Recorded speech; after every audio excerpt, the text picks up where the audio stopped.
Bonjour, bonsoir à toutes et à tous, j'espère que vous allez bien. Petite vidéo, enfin quand je dis petite vidéo, vous savez bien qu'avec moi c'est généralement pas une vidéo qui va être très courte, de présentation d'achat, dans quel but? Bah, de ranger ma collection avant une prochaine room tour, alors fin d'année, début d'année prochaine, j'en sais rien. Toujours est-il que si je ne range pas et que j'installe pas tout ça dans mes étagères, la room tour aurait aucun sens. Allez, on va pas perdre de temps, on commence tout de suite avec un film qui est sorti finalement il n'y a pas si longtemps que ça, je vais vous expliquer pourquoi. Donc Get Carter avec Sylvester Stallone, hein. Donc pas un des meilleurs Stallone, mais ça reste dans la veine de quelques films qu'il a fait à un moment, hein. C'est pas les plus connus, ça c'est sûr. J'avais déjà une édition de ce film, c'est celui-ci, qui se trouvait à l'époque sur Blue Cats, hein. Seulement, bah en fait, le disque qui était à l'intérieur, là, celui-ci, et bah c'était pas le film avec Stallone. Celui-là, c'est le film qu'il y avait dedans, c'est le film de 1971 avec Michael Caine. Donc j'étais dégoûté, quoi. J'achète un film de, de Stallone et je me retrouve avec le film de Michael Caine. Alors ce que je vais faire déjà, c'est que je vais le mettre sous pochette, juste le disque et l'insérer là-dedans. Comme ça, bah, effectivement, j'aurai les deux versions de Get Carter. Mais c'était un peu, à ce moment-là, c'était un peu une escroquerie. Ensuite, un film que j'attendais, hein. J'attendais une baisse pour ce Mémoire d'un escargot, hein, qui est un film d'animation dramatique. Vraiment, voilà, ça peut paraître enfantin, mais ça ne l'est pas. C'est un film australien, on va dire pour adultes du coup, car les thèmes abordés sont quand même assez scabreux et en plus il y a parfois des insultes, des doigts d'honneur, etc. Donc c'est deux frères qui sont séparés à la mort de leur père et qui vont essayer de se retrouver, en fait, qui vont être placés à des endroits différents suite au décès.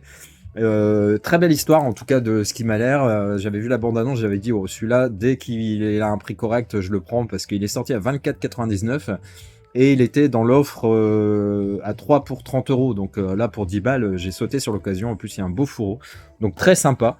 Ensuite un film, c'est Adrien qui m'a averti que ce film était ressorti parce qu'à un moment il était trouvable effectivement, mais à un prix phénoménal.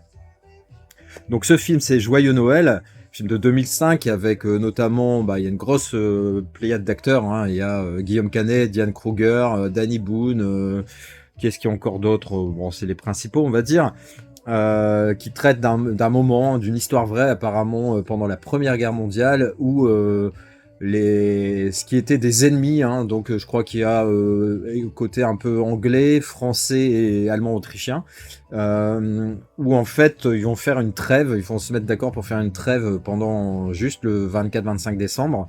Et quand leurs supérieurs vont apprendre ça, en lisant le courrier des différents militaires, ils vont décider d'envoyer tout le monde un peu aux quatre coins du monde pour toujours pour se battre dans des endroits plus ou moins dangereux. Voilà, donc bah, content de le rentrer dans la collection, hein. Je l'ai vu, mais franchement, il y a 20 ans, hein. Donc j'en ai plus trop de souvenirs, même si je sais de quoi ça parle, évidemment. Ensuite, un film qui est sympa. Et puis en plus, Billy Crystal, c'est vraiment un acteur que j'adore. Donc il s'agit de Balance Maman hors du train. Film de 1987 où il y a également Danny DeVito. On y retrouve, je sais pas si on va voir ici, donc la mère insupportable, hein, celle qui est la mère des Fratelli dans les Goonies. Et en gros, l'histoire, c'est que chacun a plus ou moins une personne à éliminer de sa vie pour que ça aille mieux. Il y en a un, c'est sa femme, hein, qui lui a piqué son roman, et l'autre, c'est sa mère, hein, donc celle que je viens de vous présenter, qui est horrible. Donc voilà, c'est une comédie sympa, vraiment typique de ce qui se faisait dans la fin des années 80. Ensuite, un registre qui a rien à voir cette fois-ci avec ce film Évanoui en 4K. Donc c'est un film de 2024, hein, ou 2025. Un film à énigme, un peu horreur aussi apparemment. Donc l'histoire, c'est 17 enfants qui disparaissent en pleine nuit, sauf un. Donc il va y avoir une enquête là-dessus. C'est avec Josh Brolin. Il paraît qu'il est très très bon. Le 4K aussi est de bonne qualité. Donc bien content de le rentrer et hâte de le voir. Alors un film qui a défrayé la chronique dans le sens où c'est pas un film qui est forcément super apprécié. Donc à l'époque où il était sorti en steelbook comme ça, 4K, dans les 30 balles, j'avais pas franchi le cap de l'achat. Là, je l'ai vu sur une annonce sur Vinted à 10 euros, 9 sous blister. Donc je me suis dit, voilà, j'ai revu un peu les bandes annonces. Donc c'est un film de David Cronenberg, avec son acteur fétiche, acteur phare, Viggo Mortensen. Il y a Léa Seydoux, Kristen Stewart. Bon, déjà une bonne distribution, mais le thème, effectivement, c'est encore du body horror. avec des espèces de manipulations de corps, de douleurs volontaires, etc. Donc ça a l'air bien perché. Je me ferai mon avis d'ici quelques temps, puis on verra ce que ça donne. En tout cas, voilà, pour la filmo Cronenberg, c'était bien de le voir et de le rentrer dans les collects. Ensuite, concernant ces deux films, alors pareil, j'attendais une baisse de prix, hein, deux films issus de la série Les Contes de la Crypte. Donc il y a La Reine des Vampires, hein, en gros, pas mal de vampires plus ou moins sexualisés dans un bordel qui en fait se nourrissent du sang de leurs victimes. Peut-être pas que du sang, mais en tout cas au moins du sang. Et Le Cavalier du Diable. Donc Le Cavalier du Diable, c'est avec Billy Zane. Et ici, il y a Erika Eleniak. Hein. Erika Eleniak, c'était la blonde sulfureuse de Malibu, d'Alerte à Malibu, qui posait dans Playboy ou Penthouse, et qui sort du gâteau dans Piège en haute mer avec Steven Seagal, et j'en ai des souvenirs incroyables. Donc content de les rentrer, j'ai eu les deux pour 20 €, 9 sous blister, donc ça c'était plutôt cool aussi. Ensuite, on a un film, le seul film qui me manquait de Tim Burton. Hein. Alors, c'est pas le meilleur, c'est un film qui est particulier. Donc, c'est Pee-wee, la grande aventure. Alors, c'est un film de 1985 avec Paul Rubens. À l'époque, il avait fait scandale hein, parce qu'il avait été arrêté pour s'être fait plaisir, on va dire, pour rester correct, en public dans un cinéma pour adultes. Alors, bon, je sais pas comment est la loi là-bas, mais je sais qu'il y a une période, hein, à peu près la même période en France, dans les cinémas X, on va dire, c'était quelque chose qui se passait assez souvent. C'était même un peu pour ça que les gens y allaient, je crois. Bref, en tout cas, lui, sa carrière s'est un peu arrêtée avec cette histoire. Il a essayé de revenir, il a notamment fait un show où il reprenait son personnage de Pee-wee. Il a apparu à droite à gauche, mais voilà, ça a été vraiment le seul truc qui a marqué sa carrière. Et il est mort il n'y a pas si longtemps que ça, en 2023, des suites d'un cancer. Ah. Oui, je sais, c'est Noël, je devrais parler de choses un peu plus gaies, mais c'est comme ça, c'est malheureusement la vie. Ensuite, je vais pas ouvrir et vous montrer ce très beau collector hein, de À toute épreuve en 4K avec plein de bonus, vraiment édition sympa, alors qui est pas donné, certes, mais je pense que ça vaut pour une fois à peu près son prix. On attend évidemment The Killer et le Syndicat du crime. Donc c'est un film de 1992 de John Woo qui met en vedette Chow Yun-fat, hein, qui est un de ses acteurs fétiches aussi. Alors figurez-vous que c'est un film dont je connais l'histoire, voilà, machin et tout, mais je l'ai jamais vu. Ouais, je sais. Il est souvent culte pour beaucoup. L'affiche, je la connais depuis vraiment beaucoup d'années, mais j'ai jamais possédé ce film, ou peut-être que je l'ai eu, mais je l'avais pas regardé en DVD à l'époque. Donc là, c'est l'occasion de le voir dans les meilleures conditions. Hein. Apparemment, c'est vraiment un transfert très réussi en 4K, donc on va regarder ça, puis on attendra les autres, hein, évidemment.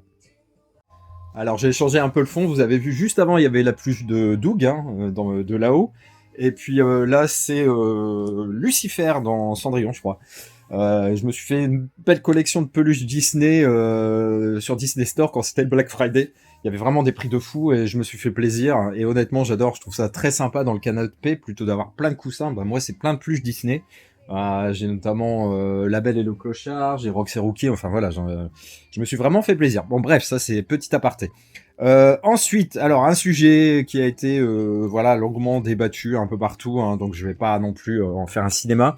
Donc les éditions de Kill Bill 1 et 2 qui sont sorties en 4K. Alors les steelbooks sont beaucoup plus jolis, j'ai trouvé en main que en photo quand on les voyait sur internet. Franchement, je les trouve vraiment très sympa avec un fourreau, voilà, avec le katana qui s'enlève. J'ai trouvé ça vraiment très très chouette. Et donc au départ où le visuel me rebutait un peu, où je me disais putain ils ont pas encore mis l'affiche du film, pourquoi ils ont fait ça, mais finalement ça passe très bien et ça fait quelque chose de très homogène sur la tranche aussi, donc je trouve ça très sympa. Alors qu'est-ce qui a défrayé la chronique si je puis dire, c'est que tout simplement c'est pas une version française parisienne, c'est une version française québécoise. Alors en soi, c'est vrai que moi, ça me pose pas de problème de regarder un film en VO, ça c'est clair. Le souci, c'est que deux choses. C'est que pour moi, le cinéma est un partage et que je veux aussi que ma collection soit accessible, surtout pour des films comme ça, à ma famille. Et moi, mes deux grands-enfants et ma conjointe, la VO STFR, ils aiment pas ça du tout. Donc c'est un peu compliqué. Et deuxième chose, c'est qu'en gros, on nous a menti, c'est-à-dire qu'on nous vend un truc où on nous parle jamais que c'est une VFQ, pour tout le monde c'est une VF, et on découvre ça une fois qu'on reçoit les trucs, une fois qu'on les a payés, et puis voilà. Je trouve ça un peu dommage, surtout que c'est quand même des films assez incroyables. Donc hâte de le voir en 4K seul, du coup, hein, merci. Ensuite, Jackie Brown, bah là, les vraies versions françaises, la VF parisienne. Pourquoi il y en a un où c'est VFQ pour les Kill Bill et pour Jackie Brown, tout est nickel. Donc voilà, un peu le même type d'édition, le même principe. Alors c'est pas mon préféré, mais il est sympa quand même. Et puis il y a des acteurs de fou. Hein. Il y a encore Samuel L. Jackson forcément et De Niro. Enfin bref, des scènes assez sexy aussi parfois. Enfin bref, Jackie Brown. Alors là, c'est un film qui m'avait super donné envie, et puis pareil, je l'ai eu pour rien du tout, enfin pour 5 balles, je crois. Donc c'est ce Cop Shop de 2021 avec Gerard Butler et surtout Frank Grillo. Alors c'est un espèce de film où il y a un peu de assaut de Carpenter ou de assaut sur le Central 13, hein, l'espèce de remake qui avait été fait, qui était excellent aussi avec Ethan Hawke. Donc Cop Shop, ça traite un peu de ça. Je crois que lui, il se fait arrêter volontairement pour être mis en prison, pour être protégé de ce monsieur qui lui aussi va réussir à aller dans la prison. Enfin voilà, dans le poste de police, et c'est le bordel. Il y a des scènes, c'est très décomplexé, mais ça m'a l'air très très bien. J'ai vu des bandes annonces, des critiques, etc. un petit peu avant de me lancer, parce que les trucs un peu hasardeux, je le fais de moins en moins. Bah là voilà, tout est réuni pour que ça me plaise, donc c'est vraiment cool. Ensuite, un film qui m'avait été conseillé par Adrien, donc Les Innocents. Il y a plusieurs innocents, il y a plusieurs titres de films, hein. Les Innocents, celui-là c'est un film de 2021. Donc c'est un film alors, que des pays nordiques, hein. Il y a la Norvège, la Suède, le Danemark, la Finlande, et il y a quand même les Américains. Il y a toujours les Américains. Donc c'est l'histoire d'un groupe d'enfants qui va se découvrir des pouvoirs mystérieux. Et hors de la vue des adultes, ils vont se tester leurs nouveaux pouvoirs. Mais apparemment, c'est très anxiogène, parce qu'ils font des trucs voilà, où on se dit non, faut pas faire ça, fais pas ça, fais pas ça. Donc c'est un peu ce que m'a raconté Adrien. Il me l'a bien vendu, comme d'habitude, hein, et donc bah, il était dans l'offre 2+1 sur Blue Cats, donc je l'ai pris. En plus, c'est une belle édition, très très sympa. Voilà. Oh là, le disque qui se balade, ça, c'est le genre de truc qui m'énerve. Hop, ça n'a pas l'air très... Voilà, ça n'a pas l'air de tenir plus que ça. Hein. Mais pourtant, il n'y a pas de dents cassées, si je puis dire. Ensuite, Dragon. Donc, l'histoire de Bruce Lee, un film de 1983, avec Jason Scott Lee, qui, bah, c'est une libre adaptation, on va dire, de la vie de Bruce. C'est un film qui a été aussi en hommage à Brandon Lee, qui est mort l'année de la sortie de ce film. Hâte de le revoir. Alors je l'ai vu il y a très longtemps. J'avais vu déjà des documentaires avec plein d'images réelles de Bruce Lee. Et bah là c'est cool de l'avoir. Pareil, il y a un moment il était cher et là il était dans une offre. Alors je crois que je l'ai payé 10 balles aussi. Ouais, ça doit être ça. Ensuite, Le Vampire de John Carpenter. Alors voilà, l'édition pareil, tout le monde l'a montré en large et en travers. Elle est déjà sur Vinted avec au moins 30 ou 40 balles de marge, bien sûr, hein, c'est tous des 100. Enfin bref, et bah là voilà, culte édition, encore une belle édition, hein, je trouve, de SC, on peut pas dire, avec un fourreau rigide. Alors il y en a qui ont un peu critiqué le fait que ça soit dessiné et non une photo, qu'on n'a pas repris exactement l'affiche du film, etc. Mais moi, honnêtement, le visuel, je le trouve très bien. Et vous saviez qu'à l'époque, c'était compliqué avec Vampire, avec ces fameux Blu-ray défectueux. Et moi, j'avais ça, j'avais un custom que je trouve vraiment très très joli, hein, voilà, de Vampire. Hop, où on voit James Woods. Hein. Alors dedans, il s'appelle Jack Crow, si je me souviens bien, et c'est la Crow Team avec ses autres copains chasseurs de vampires. Et en gros, l'histoire, pour vraiment résumer, c'est qu'il voit ses parents se faire tuer par des vampires, et depuis, il crie vengeance et veut supprimer tous les vampires qu'il croise. Donc ça, c'était le Blu-ray qui n'était pas défectueux pour l'instant. Et à l'intérieur, j'y avais mis également... donc ça, c'est le DVD avec les bonus hein, qu'il y avait avec le collector DVD. Et ça, c'est le Vampire 2. Voilà. Avec John Bon Jovi, si je dis pas de conneries. Mais oui, je crois que c'est ça. Donc très sympa, hein, ce custom, et puis bien complet forcément, mais bon, c'est une édition perso, quoi. Sinon c'était un peu triste, hein. Et puis les mecs se faisaient plaisir, ils vendaient ça une fortune, le Blu-ray. Ah bon, là, voilà, si vous ne l'aviez pas acheté au bon moment, ben les gens vendent une fortune sur Vinted, ce nouveau collector. Bref, on n'en sort pas. Ensuite, un film que je n'ai jamais vu, dont j'ai entendu parler souvent et que j'ai depuis super longtemps à vous présenter et c'était toujours pas fait. Donc c'est Le Procès, film de 1962 avec deux acteurs assez incroyables. Il y a Orson Welles et Anthony Hopkins. J'étais très surpris d'apprendre qu'il y avait également Romy Schneider et Jeanne Moreau. Voilà. Donc ça sera une pure découverte. Je ne sais pas grand chose de ce film. Alors est-ce que ça parle d'un procès? Je ne sais pas. Ensuite, Adrien aussi encore, hein, quand il y a eu Catwoman, il me disait ça ira parfaitement avec Elektra et tout, un peu ces films, un peu, voilà. Je sais pas comment expliquer, je sais pas donner de nom. Voilà. Donc avec Jennifer Garner, donc bah, qui passe pour être quand même la super-héroïne la plus sexy qui ait jamais eu. J'ai aucun souvenir de ce film, même si je l'ai vu à l'époque, mais franchement j'ai plus aucun souvenir. Donc là c'est une édition qui vient d'Angleterre avec la VF, qui est très jolie, donc voilà. Qui se trouvait pour un prix très raisonnable, dans les 10-12 euros je crois. Là je vais pas trop m'attarder non plus, c'est Striptease. Alors Striptease, encore une fois, la même polémique, VFQ, donc on verra les fesses de Demi Moore en québécois. Non, non, pareil, on choisira la VO STFR. Ensuite, un film avec Sydney Sweeney, pardon. Donc Immaculée, et j'étais pas d'accord, où il fallait qu'il me paye un resto avant.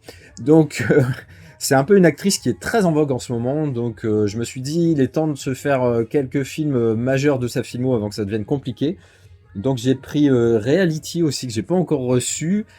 Il y a un film sur la boxe, un Christie, où elle est grimée, où elle est largement pas sexy du tout, mais qui a l'air très très intéressant, hein, vraiment très très chouette, et apparemment basé sur une histoire vraie, je crois.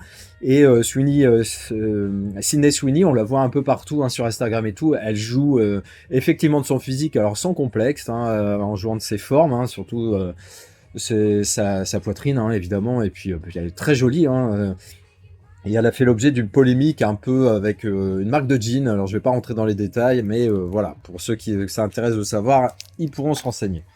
Ensuite, un petit coucou à JC, fait son cinéma, le cinéma de JC plutôt, pardon. Je fais un mélange un peu de tout. Moi, je l'ai motivé à acheter quelques films pour la mascotte. Lui, c'est dans sa dernière vidéo où je connaissais ce film, mais voilà, j'avais pas, il y a rien qui avait déclenché l'achat pour l'instant. Bah, lui, il l'a déclenché. Donc avec There's Something in the Barn, c'est un peu dans la même lignée que le lapin qui veut Knut, tout ce qui bouge. La mascotte, et voilà, c'est des films un peu qui se veulent série B, mais qui n'en sont pas forcément. Faut juste être ouvert, hein, comme Zombievers avec les castors zombies, etc. Et là, c'est en gros des gens qui viennent emménager dans un petit patelin tout paumé, et il y a un gnome, un nain, je sais pas, voilà, d'habitude ils sont sur la bûche. Et bah là, il est pas content du tout qu'il y ait des gens, et voilà. Ça, apparemment, c'est assez sanglant, assez fun, donc on verra. Plus que deux petites choses à vous présenter et votre calvaire se termine, j'aime bien dire ça. Donc Anaconda, pareil, multi-présenté, hein, donc une sortie en 4K. Alors j'étais un peu dégoûté parce que j'ai revendu il y a pas longtemps le Blu-ray et je savais pas que c'était une édition où il y avait que le 4K. Après, c'est pas grave, évidemment, je vais regarder plutôt le 4K que le Blu-ray, mais j'aime bien avoir une petite sauvegarde, généralement, ça me rassure un petit peu d'avoir deux galettes du film, peu importe le support, mais voilà. On verra. Alors apparemment les effets n'ont pas trop mal vieilli, même si certaines scènes à la fin apparemment, voilà, on voit vraiment que c'est fait par ordinateur. Mais bon, après il y en a eu d'autres d'Anaconda, mais je resterai sur celui-là, ça suffit largement. Après là voilà, un coup que j'ai fait qui est vraiment très très sympa. Parce que je m'étais un peu renseigné sur le prix de ce coffret, mais c'était vraiment hors de prix. Et j'avais pris il y a déjà quelques temps, je pense que je vous l'avais présenté, hein, ce coffret des animés de Ken le Survivant, hein, à la grande époque du Club Dorothée, etc. D'ailleurs, incroyable que ça passait devant les yeux des enfants à cette époque-là, c'est incroyable. Bref, en tout cas, bon, la saison 1 et 2, hein, parce que je crois qu'il y a que ça qui est sorti vraiment. Même la saison 2, je crois qu'elle est en VO STFR. En tout cas, bah, ce coffret est magnifique, hein, donc j'attends de me les regarder dès que possible, hein. Et puis, il existe un coffret avec 3 films, 16 coffrets. Voilà, donc il y a les 3 films de Ken le Survivant qui, en gros, ça retrace toute l'histoire de la série où il y a énormément d'épisodes. Donc, apparemment, au niveau des dessins, c'est vraiment très très joli. Voilà, le Blu-ray a un gros gap et très sympa. Je vous dis, quand j'avais un peu regardé pour ce coffret, franchement, ils valaient minimum dans les 100 euros. Et moi, je l'ai négocié, même si on n'est pas là pour parler d'argent, mais c'est toujours intéressant d'avoir un petit peu une marge pour voir ce qu'il est possible de faire ou pas de négocier. Mais en gros, je l'ai eu pour 45. Donc j'étais vraiment content parce que c'est un très bon prix, croyez-moi. Vous allez regarder un peu, vous verrez. Là, c'était quelqu'un qui commençait sur Vinted, donc je pense qu'il n'a pas été gourmand ou ne s'est pas forcément renseigné sur la valeur du truc. Mais après, il l'avait mis haut, hein, au départ. Hein. Il a fait âpre négociation. Hein. Je négociais, mais j'avais peur qu'il me file entre les mains, comme c'est arrivé par exemple pour l'inspecteur Gadget, le collector. Parce que voilà, après je suis pas trop gourmand, hein, mais voilà, forcément quand ça dépasse les 50 euros, on essaye toujours un peu de rogner un peu les prix. Voilà. Bah écoutez, ce sera tout pour cette vidéo. J'espère que vous avez passé un bon moment. Ça sera la dernière vidéo forcément avant Noël. Hein. Là, on est le, je sais même plus, 19, 18, ouais, ça doit être ça. On doit être le 19 ou 18, je sais plus. 18. Et donc voilà, ce sera la dernière vidéo. Donc passez de bonnes fêtes. Profitez, ce qui est le plus important, c'est la famille, croyez-moi, voilà. Passez un super moment, faites plaisir à vos proches, c'est tout ce que je peux vous conseiller. Mangez bien, buvez aussi, mais avec raison, pour pas être malade le lendemain, sinon c'est pas agréable du tout. Et puis, bah encore, voilà. Encore un joyeux Noël, à bientôt, ciao. I'll be back.